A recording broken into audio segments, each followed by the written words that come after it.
Bonjour à tous, je suis Sophie Gervais-Laurando, la bibliothécaire, et aujourd'hui, je réponds à la question que j'ai posée hier. Qu'est-ce que vous auriez fait si vous étiez bibliothécaire et que vous étiez tombé sur le livre Mein Kampf, Mon combat d'Adolf Hitler dans votre bibliothèque? Est-ce que vous l'auriez gardé ou pas? Est-ce que vous êtes pour ou contre conserver ce livre? Et je poursuis la thématique de la controverse sur la censure en littérature.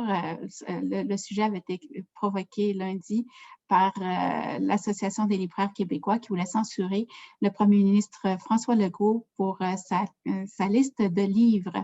Et ce que je disais pour la liste de livres, non, il n'y a pas lieu, absolument pas lieu d'avoir de la censure. Et ensuite, je vous ai mentionné dans d'autres émissions que, mais en fait, moi, je suis contre la censure dès que c'est possible, mais le métier de bibliothécaire, de libraire, c'est un métier où on pratique la censure, ne serait-ce qu'à cause du coût d'achat des livres. On ne peut pas acheter tout ce qu'on veut.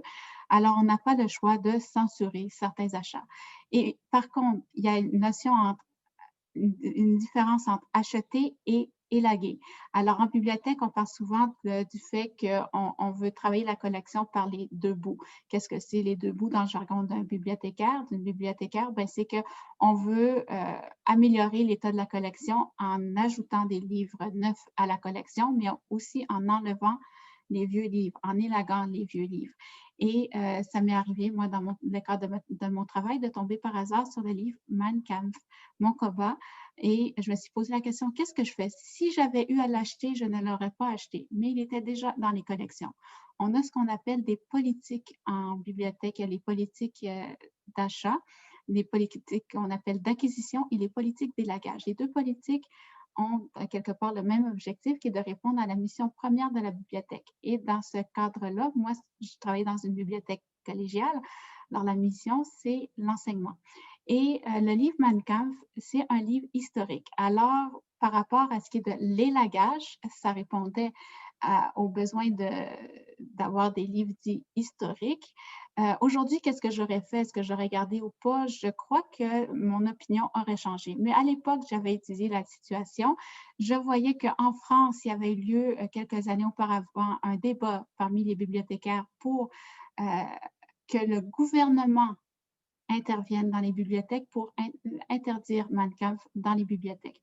Je ne crois pas que les bibliothécaires au Québec aimeraient que le gouvernement intervienne dans les bibliothèques du Québec pour dire quel livre il faut garder ou pas. Je crois que chaque bibliothécaire, chaque bibliothèque va vouloir garder le contrôle de sa collection. Mais qu'est-ce qu'on fait avec Mein Kampf et avec tous les livres qui ont pu, par leur mauvaise interprétation, provoquer le décès de millions de personnes? Il n'y a pas que Mein Kampf, il y en a d'autres aussi de ces livres-là. Alors, qu'est-ce qu'on fait avec ces livres? C'est une grosse question qu'il y a à se poser. À cette époque, ce que j'ai fait, moi, pour prendre ma décision, c'est que j'ai lu l'éditorial. C'est pas tout le monde qui lit l'éditorial. Moi, j'ai pris la peine de le lire et la lecture de cet éditorial m'a convaincue que oui, ça valait probablement la peine de le garder au moins un temps, le temps de prendre la décision finale, parce que c'est une décision à long terme, bien entendu, ce genre de décision. Alors, je l'ai conservé à cause de l'éditorial qui disait ceci, qui disait que pour l'édition française, cette édition-là, ce qui était inscrit dans l'éditorial au début du livre, c'était que les éditeurs éditaient ce livre malgré la controverse qu'il y avait à l'époque de Hitler. Ils l'éditaient en français parce qu'ils trouvaient important que les gens sachent ce qui allait arriver. C'était important que les gens soient au courant des méfaits de ce livre et c'était pour lutter contre les méfaits de ce livre que les éditeurs voulaient le publier. Alors, ils voulaient le publier pour que les gens soient conscients des méfaits de ce livre. Et on ne peut pas se battre contre quelque chose qu'on ne connaît pas. Alors, c'était l'objectif de cette édition. Ça, j'ai lu une trentaine de pages, je vous avoue que je n'ai pas lu, là, c'est assez rough à lire. Moi, je ne vous invite pas à l'acheter, mais c'est ça. En même temps, je n'invite pas à l'acheter, mais est-ce qu'il faut le garder en bibliothèque ou pas? C'est tellement une grosse décision, je me suis dit, je ne sais pas. Alors, comme je n'étais pas sûre, je me suis dit, je vais le garder et je vais réfléchir un moment avant de voir si j'ai lag ou pas. Mais voilà. Alors, je ne sais pas si vous l'auriez gardé ou pas. Aujourd'hui, je pense que probablement je l'aurais élagué, mais c'est une grosse décision. C'est le genre de grosse décision qu'on doit prendre de temps en temps en bibliothèque. Alors, et moi, ça m'intrigue. Dites-moi, est-ce que c'est le genre de livre que vous auriez gardé ou pas? Un gros défi. C'est le genre de gros défi qui peut exister. Alors, sur ce, je vous dis à bientôt pour une autre émission de la bibliothécaire. Et demain, je vous présente un autre livre sur un sujet tabou. Et j'adore ce livre. Et oui, c'est encore un sujet tabou, un sujet de censure.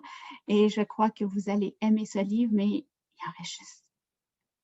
Je pense que j'ai le numéro 76. Je peux vous montrer l'arrière du livre. Je ne vous montre pas le titre parce qu'il est numéroté, ce livre. Imaginez. Oui, j'ai le numéro 76 sur 100.